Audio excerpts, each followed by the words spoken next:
نوری نەمر بەرجی سێیەم نووسینی مامۆستا محەممەد فەتحوڵڵا گولەن بەشێک لە بە ئاگاهێنانەوەکانی قورئان تایبەت بە سەروەرمان. لە قورئانی پیرۆزدا هەندێک بە ئاگاهێنانەوە هەیە کە ڕاستەوخۆ ڕوویان لە پێغەمبەری خوایە عەلەیهی سەڵاتی وەسسەلام.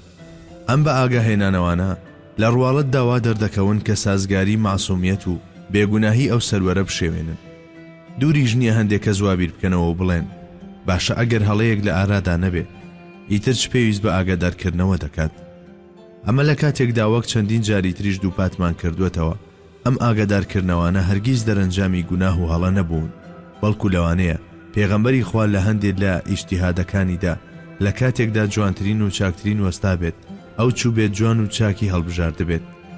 ئەمەش بە هەوشانی کەسێکی وەک ئەو نەبیندرابێت کە هەمیشە نمایندەی جوانترین و چاکترینە، بۆیە هۆشیاری دراوەتێ و وەبیری هێنراوەتەوە. ئەمە هەروەک ئاگادارکردنەوەی ئێمە وایە کاتێک دەستبەرداری ئاوی کانیەو دەبین و بە ئیجتیهادی خۆمان دەچین ئاوێک بەکاردێنین کە بەو ئەندازەیە پاک و سازگار نییە. بەڵێ پێغەمبەران عەلەیهی سەلام دەکرێت لەسەرەوە ئاگادارکردنەوەیان بدرێتێ کە تا ئاوی کەوسەر وەستا بێت دروست نییە ئاوی زەمزەم بخۆنەوە. ئێمە ومانان ئەگەر پێمان بخزێت و بەنا بەخوا بەرەو کەندەڵانی دۆزەخ تلبینەوە سەرزەنش دەکرێین، کەچی ئەوان ڕەنگە هەمان ئەو سەرزەنشتەی ئێمەیان لەبەر جێگۆڕکەیەک ئاراستە بکرێت لەو کاتەدا کە لە ئاسمانەکاندا لە پەروازدان. لەبەرەوە بە هیچ شێوەیەک دروست نییە پێغەمبەران بە گوێرەی دنیای خۆمان هەڵبسەنجێنین و بەو شێوەیە بڕیاریان لەسەر بدەین. پێغەمبەرانێک کە لە کۆشکدا پێشوازیان لێکراوە و شەرەفمەندی حوزور بوون، ئیتر چۆن دەکرێ ئەمانە و کەسانێک کە لە دەرەوە ماونەتەوە بگرە هەر نەیانتوانیوە نزیک باخچەی کۆشکەکەش ببنەوە بە یەک چاو تەماشا بکرێن و لە هەمان تا داکێشانەیان بکرێت. ئەوەی دەرەوە تەنانەت زەردەخانەشی سەدەقەیە، کەچی لەوانەیە زەردەخانەی ئەوەی وا لە حزوری بەنادروستدا بنرێت. بەڵێ پێوەر و تەرازوەکان تەواو جیاوازن، بۆیە وا پێویست دەکات لەو ڕوانگەیەوە بڕوانینە ئەو بە ئاگاهێنانەوانەی کە قورئانی پیرۆز ئاراستەی پێغەمبەری خوای کردوون. باشایی ئەو ئاگادارکردنەوانە چین؟ بۆچی ئاراستەی پێغەمبەر صلی الله علیه وسلم کراون؟ ئێستاش با پێکەوە بچینە خزمەت دانە بە دانەی ئەو لایەنانە و لە هەر یەکێکیشیاندا ڕووی گەشی ئاوردانەوەی پرستایشی ژێر ڕوخساری ئەو گفتارە ڕەنگ ئاگاداریانە و پاداشت و فەزیلەتی ئەو کردەوانە بە چاوی خۆمان ببینین کە وەک گوناه دێنە پێشچاو. اینجا لە کۆتاییشدا ڕوو بە و نازدارە بڵین لە عیسمەت و عیفەتیشدا بێ هاوتایت و وێنەت نییە و ئەم جارەشیان لە ڕوانگەی عیسمەتەوە جاری پێغەمبەرایەتەکەی بدەین بە گوێی هەموو جیهاندا.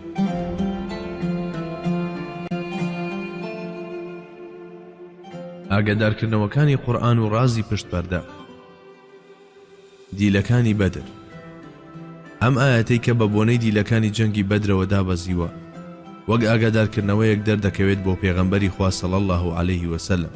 ئاەتەکە دەفەرمێت ما كان لنبي أن يكون له أسرى حتى يثخن في الأرض تريدون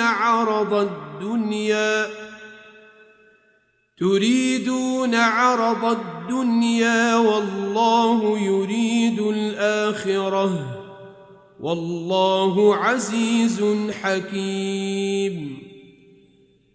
لولا كتاب من الله سبق لمسكم فيما أخذتم عذاب عظيم.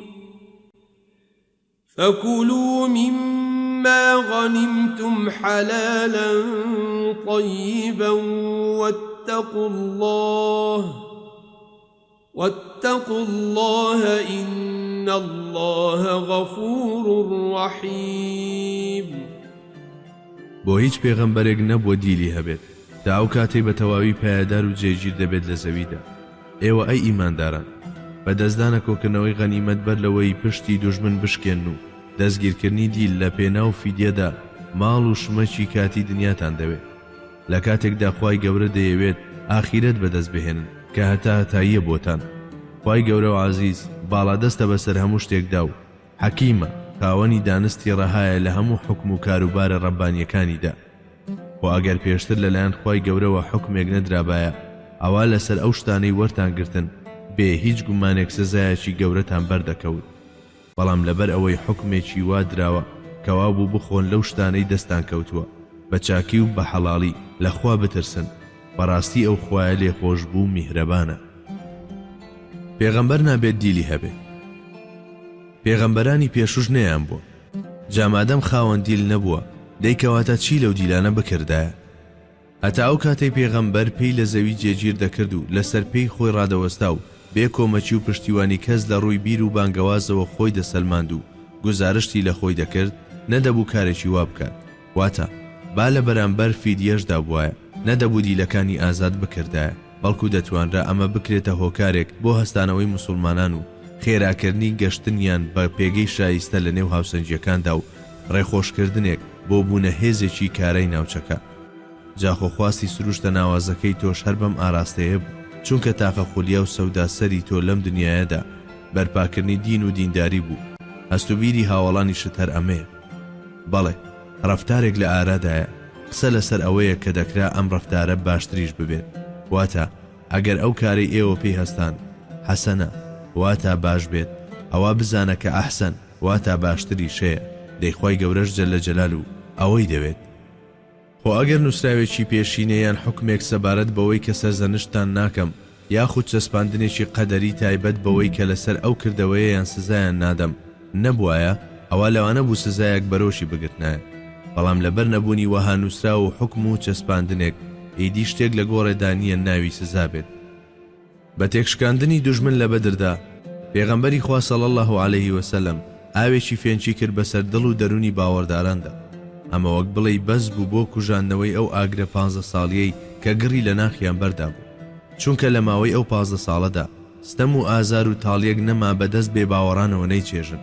پێش هەموو شتێک لەو مەکەیەی کە هێندەی گیانی خۆیان خۆشیان دەویست شار بەدەر کرابوون ئیتر ئەوانیش پەنایان بردوو بۆ بەر مەدینە کەچی دڵی مشریکانی مەکە بەوەش ئاوی نەخواردبەوە و لە نیشتیمانە تازەکەیشیان هەر بەرەوشیان بەرنەدەدان.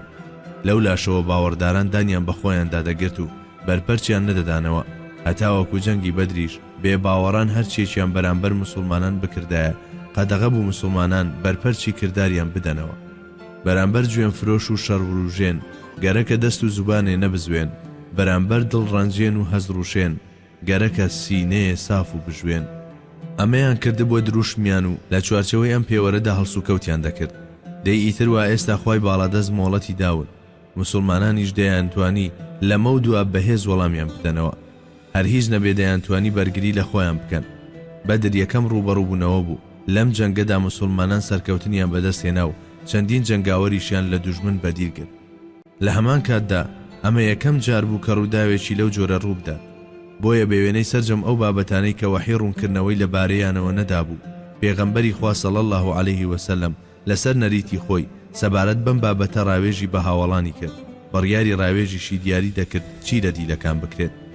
سەرەتا پێویستە ئەوە بزانرێت کە پێغەمبەری خوا عەلەیهی سەڵاتی وەسەلام بە حکمی حاڵەتی ڕۆحی خۆی و ئەو ڕوشتە محەممەدیەی کە قورئانی پیرۆز فێری کردبوو لایەنگری ئەوە بوو کە لە دیلەکانی خۆش بن چونکە تا ئەو کاتە قورئانی پیرۆز هەر پێی فەرموو بوو فاصفح الصفح الجميل دەیەستا کە چاوپۆشی بکە و لێبوردەیی بنوێنە. هەروەها ادع إلى سبيل ربك بالحكمة والموعظة الحسنة بە حکمت و ئامۆژگاری جوان بانگەواز بۆ ڕێبازی پەروەردگارت بکە و بەرەو ئەم ڕێیە ئاراستەی کردبوو. لێبوردەیی لە پێغەمبەری خوا صلی الله علیه وسلم بوو بە بەشێک لە کەسایەتیەکەی و سروشتی ڕەنگدار کردبوو بە جۆرێکی وا کە هەرگیز ناکرێت بەبێ ئەم هەستا بیر لەو پێشەوە نازدارە بکەینەوە. آخر چۆن شتی وا دەبێت لە کاتێکدا قورئان ستایشی دەکرد و پێی دەفەرموو وإنك لعلى خلق عظيم تۆ لەسەر بەرزترین و بەڵندترین ئەخلاق و خۆڕەوشتی. هەر کەسە و پشکێکی دیاریکراوی هەیە لە ڕەوشت کەچی ئەو میراتگری ڕەوشتی هەمەچیە. آخر چونکە ئەو سەروەرە لە ترۆپشی ڕەوشتایی بووندایە بە ڕەوشتی پەروەردگار ئەو ڕەوشتەی کە لە هەناوی دێڕ و لاپەڕە و سوورەتەکانی قورئاندا هەڵبڵاوە. نمونەی بەرچاو و زیندوش کە لە هەموو ڕوویەکەوە بەرجەستەکاری وەها ئەخلاق و ڕەوشتێک بێت حەزرەتی موحەممەدە لێزمەی سەڵاوات و سەلام و ڕەحمەتی پەروەردگاری بەسەردا ببارێت. جا بایاران جەمبن و لە چاویلکەی ئەم ڕووداوەی خوارەوە تەماشای ڕۆحیەتی لێخۆشبوون و لێبوردەی ئەو ئازیزە بکەن. لە ڕۆژی فەتحی مەکەدا کە ئەو کەسانەی تا ئەو ڕۆژە جگە لە زمانی ئازار و ئەشکەنجە و خوێن ڕشتن بە هیچ زوبانێکی تر لەگەڵی نەدوابوون ئەم هاتوو لە کاسەی کەسایەتی میهرەبانیەکەیدا شەربەتاوی لێخۆشبوونی بەدەمەوەکردن و پێی فەرموون لا تثريب عليكم اليوم ئەمڕۆ ئیتر سەرزەنشتان لەسەر نییە بەدواشیدا لێبوردنی گشتی بۆ ڕاگەیاندن باری ڕۆحی بۆ چوونی خۆی بەردەوام لەگەڵ لێبوردندا بوو کەچی لەگەڵ ئەوەشدا ڕاوێژ لەسەر بابەتەکە دەکات سەرەتا ڕاوێژی بە حەزرەتی ئەبوبەکر ڕەزای خوای لێبێ کرد ئەویش بەم جۆرە وەڵامی دایەوە ئەی پێغەمبەری خوا ئەمانە قەوم و قیلە و کەسی خۆتن ئەگەرچی خراپەیەک نەماوە دەرهەق بە تۆ و موسڵمانان ئەنجامی نەدەن بەڵام ئەگەر تۆڕی لێبوردەیی بگریتە بەر و لێیان خۆش بیت و لە گردنیان نەدەیت و ئازادیان بکەیت ئەوە دڵیان بەدەست دەهێنیت و دەبیتە هۆکاری هیدایەتیان ڕای من بە ئاراستەی لێخۆشبوونیانە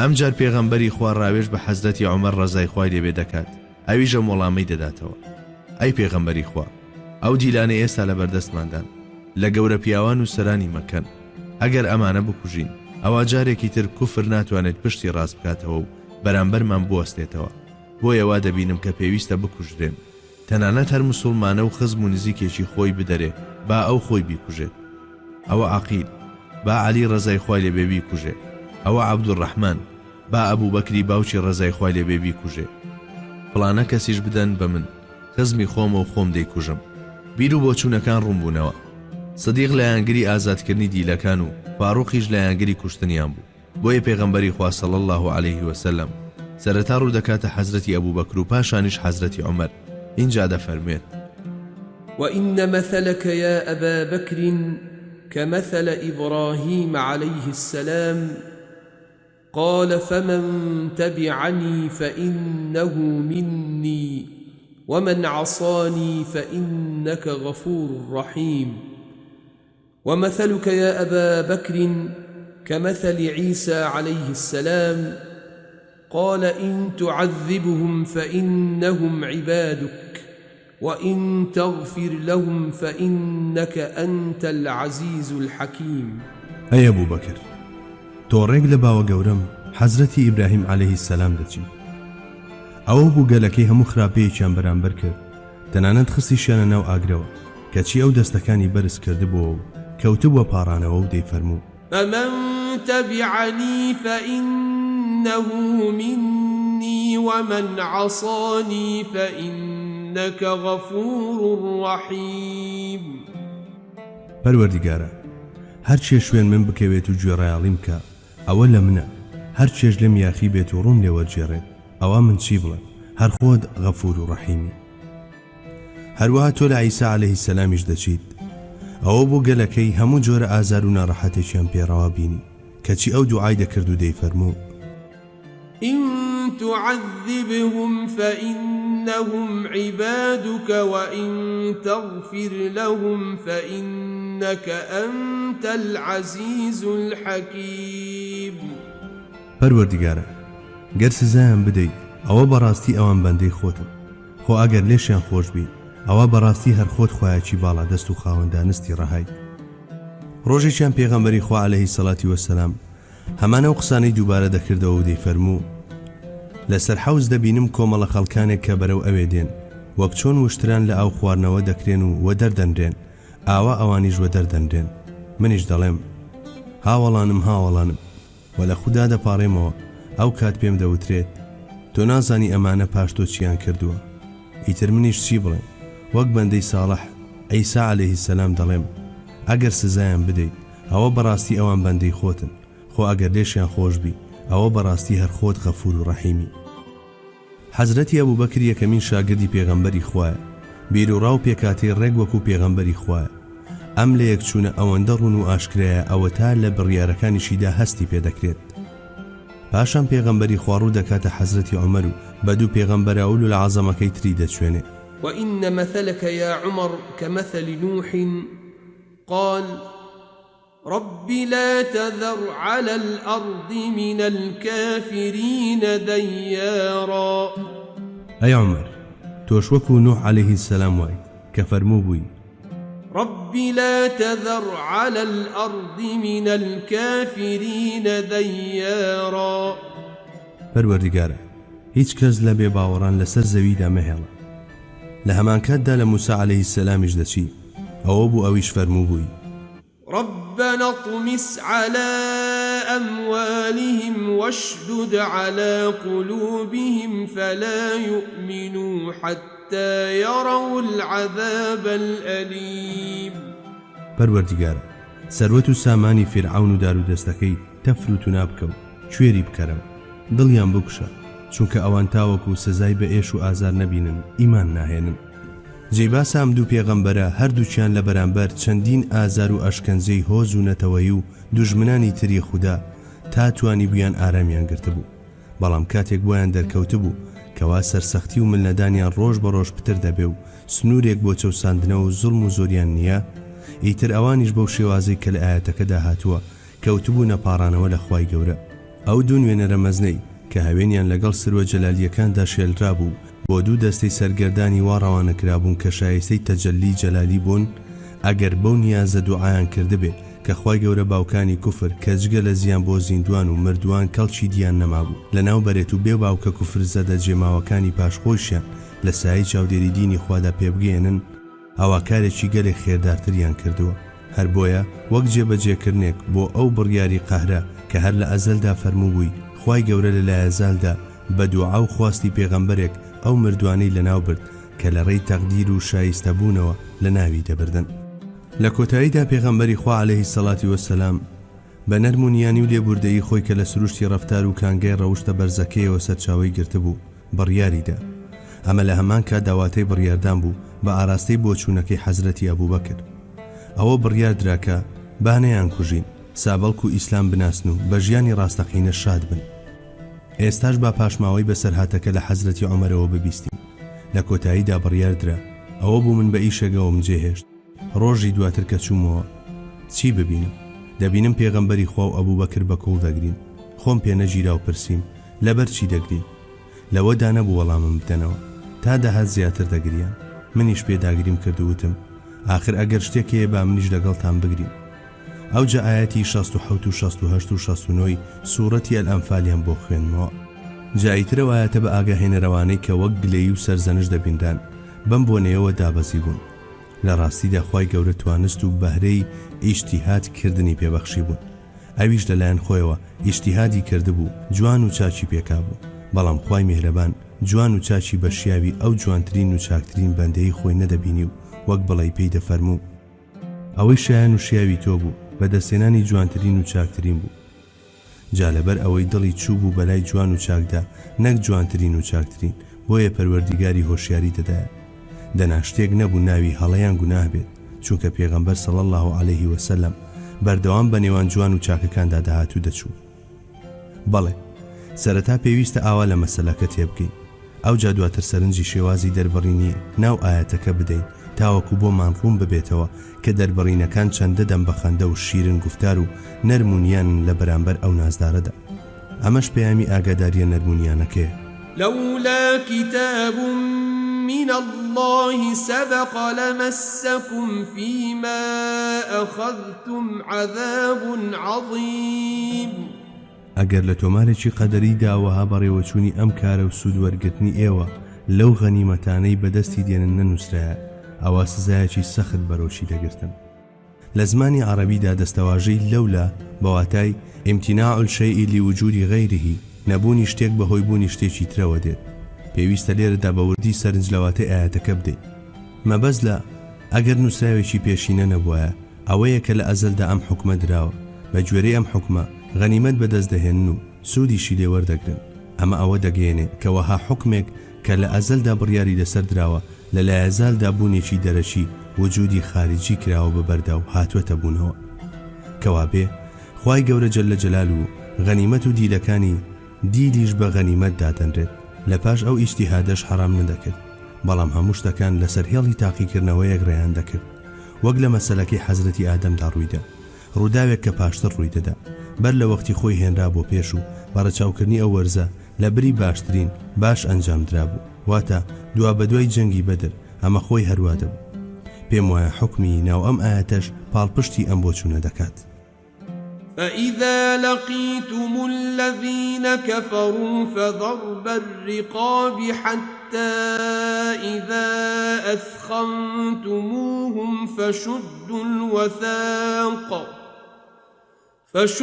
الوثاق فإما منا بعد وإما فداء حتى تضع الحرب أوزارها ذلك ولو يشاء الله لانتصر منهم ولكن ليبلو بعضكم ببعض والذين قتلوا في سبيل الله فلن يضل أعمالهم.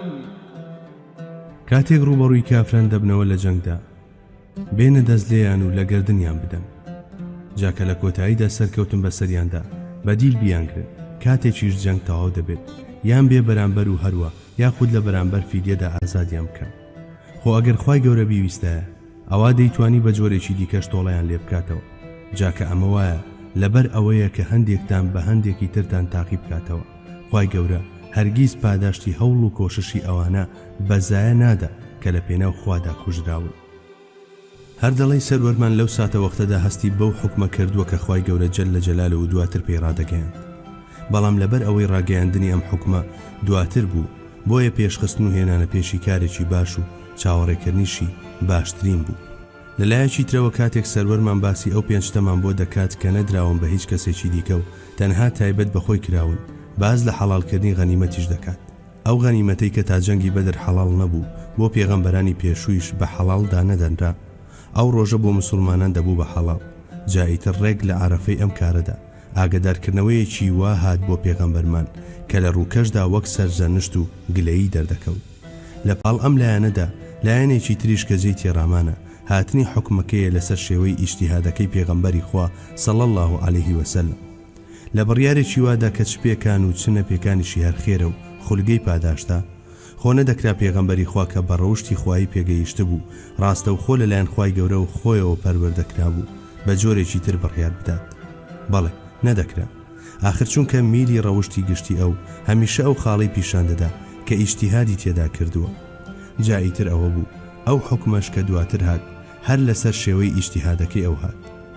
جێباسە کە حەڵالبوونی غەنیمەت لە ڕێگەی دەقە ئاینیەکانەوە جێگیر و چەسپاوە لە هەمان کاتیشدا نابێتە ڕێگر لە بەردەم ئیخلاس و گیانی خۆیەکلاییکردنەوە و ئەوەیش کە جیهاد لە پێناوی خوادایە جا ئەگەر پاش بەرەنگاربوونەوەی دوژمن و دەستەویەخە جەنگان لەگەڵیدا دەستگرتن بەسەر ماڵ و داراییەکانیدا دوژمن لاواز و مسلمانانیش بەهێز و مەچەک ئەستور بکات ئیتر بۆچی ببێتە ڕێگر ئەمە جگەرەوەی بەدەستێنانی غەنیمەت ڕوێکی هاندەر و شەوق بە زوێنیشی هەیە بۆ ئەوانەی کەوا نەگەیشتونەتە پلەیەکی تەواو لە ئیخلاسدا بە جۆرێک ئەوانەی بەردەوام لە تێکۆشاندان و مجاهدە دەکەن دەتوانن لەم ڕێەوە بژێوی ژیانی خۆیان دەستەبەر بکەن بەو مەرجەی نەیکەنە ئامانج و مەبەستیان ئەوە شەیە کە هیچ کەس زۆری لێ ناکرێت بۆ وەرگرتنی غەنیمەت چێ پێی خۆشە دەتوانێت وەک ئەمری کوڕی عاز ڕزای خوای لێ بێ بکات و بڵێ خۆ من لە پێناو بەدەستێنانی غەنیمەتدا مسلمان نەبووم ئەوەندە هەیە کە ناکرێت وەها خۆبەخشی فیداکاریەک لە هەموو کەس چاوەڕێ بکرێت بیرمان نەچێت